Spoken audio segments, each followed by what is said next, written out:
Store ചെയ്യും. ഇതുവഴി കനാലാണ്, sub canal ഇവിടുന്ന് ഈ പ്രദേശത്തുള്ള ആളുകൾക്ക് മൊത്തം ഉപയോഗിക്കാനായിട്ട് പറ്റും. അപ്പൊ ഈ വെള്ളം വരുന്നതോടുകൂടി എന്തുണ്ടാവും, ഇവിടെയുള്ള കിണറുകളിൽ വെള്ളം ഉണ്ടാവും, കാർഷിക ആവശ്യങ്ങൾ നടക്കും. ഇപ്പൊ കാർഷിക ആവശ്യങ്ങൾക്കുള്ള വെള്ളം കിട്ടുന്നില്ല, കിണറുകളിലും വെള്ളമില്ല. അപ്പൊ കുടിവെള്ളം എന്ന് പറയുന്ന സംവിധാനം ഇവിടെ ഇല്ല.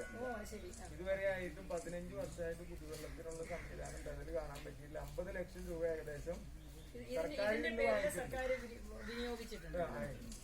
അല്ല, ഈ വിനിയോഗിച്ച പണം എവിടെയും എത്തിയിട്ടുമില്ല. ഇപ്പോഴും ഈ വാർഡിലെങ്ങും വെള്ളവും എത്തിയിട്ടില്ല. മാത്രല്ല ഇത് ഈ ജലസംഭരണി ഇപ്പോ ഒരു കൊതുക് വളർത്തൽ കേന്ദ്രം കൂടി ആയിരിക്കുകയാണ്. ആരോഗ്യ പ്രശ്നങ്ങൾ ഇവിടെ ചുറ്റുപാടുള്ളവർക്ക് ഉണ്ടാകുന്നെങ്കിൽ എങ്ങനെ ഉണ്ടാകുമെന്ന് ആലോചിക്കണ്ട. ഇതെല്ലാ തരത്തിലുള്ള മാലിന്യങ്ങളും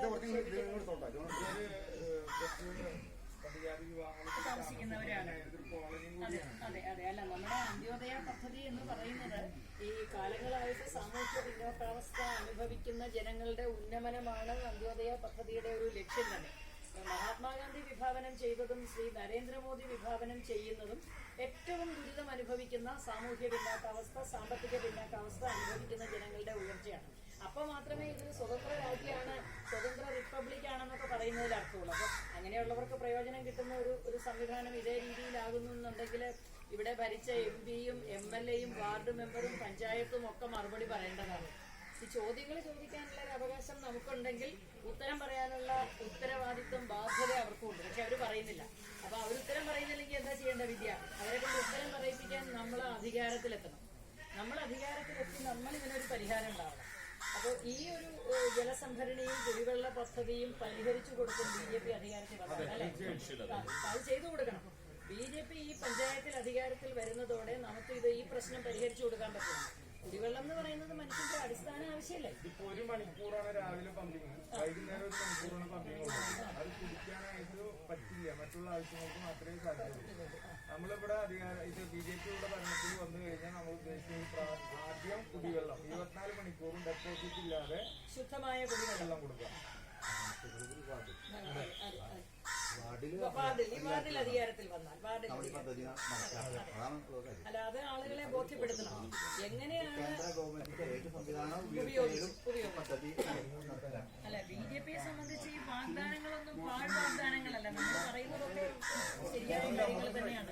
അപ്പൊ ഇവര് ചോദിക്കുന്നുണ്ടല്ലോ, അച്ഛാദിൻ വരും എവിടെ? ഇത് തന്നെയാണ് അച്ഛാദിൻ. ഈ പറയുന്ന നിരവധിയായ ഉജ്ജ്വല യോജനയും മാതൃബന്ധൻ യോജനയും സുകന്യ പദ്ധതിയും സ്വച്ഛ ഭാരത് അഭിയാനും ഇതെല്ലാം കൂടി ചേർന്നതാണ് നമ്മുടെ അച്ഛാദിൻ എന്ന് പറയുന്നത്. ജനങ്ങളുടെ ജീവിതം മെച്ചപ്പെട്ട നല്ല ദിവസങ്ങളിൽ എത്തിക്കാൻ വേണ്ടി ഈ വാർഡിൽ BJP മെമ്പർ ഉണ്ടായാൽ നമുക്ക് പറ്റും, അല്ലെ? പ്രതിജ്ഞ എടുത്ത് നടപ്പിലാക്കാൻ നമ്മൾ ഇവിടെ നിന്ന് അങ്ങനെ ഒരു പ്രതിജ്ഞ എടുത്തിട്ട് വേണം പോകാൻ. ജലം സാക്ഷി ഈ മോട്ടറും കൂടി വേറെ സ്ഥലത്തേക്ക് കൊണ്ടുപോയി. ശരി. ഇത് ഉപയോഗിച്ചില്ലെന്ന് തന്നെ ഇവിടുത്തെ മോട്ടറും പോയി. മോട്ടറും പോയി, 50 ലക്ഷവും പോയി. അതെ. അതങ്ങനെ ഒരു പ്രതിജ്ഞ എടുക്കാം. മണ്ഡലം പ്രസിഡന്റ് പറയട്ടെ പ്രതിജ്ഞ.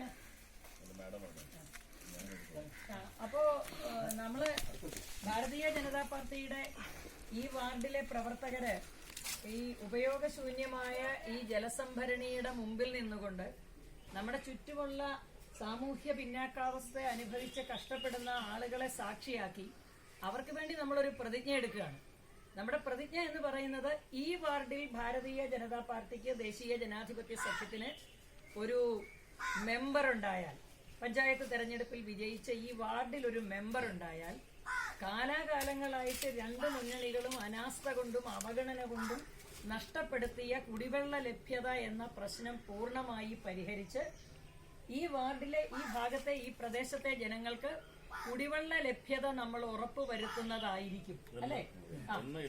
പ്രതിജ്ഞ ചെയ്യുന്നു. കുടിവെള്ള ലഭ്യത ഉറപ്പുവരുത്തുന്നതായിരിക്കുമെന്ന് നമ്മൾ ഇതിനാൽ പ്രതിജ്ഞ ചെയ്തുകൊള്ളുന്നു. ആ പ്രതിജ്ഞ നമ്മൾ പാലിക്കും. നമ്മൾ പറയുന്ന പ്രതിജ്ഞയൊക്കെ പാലിക്കുന്നവരാണ്. ഫോട്ടോ എടുത്തോട്ടോ, വീഡിയോ മാത്രം 2 ഫോട്ടോ എടുത്തു ചേട്ടാ.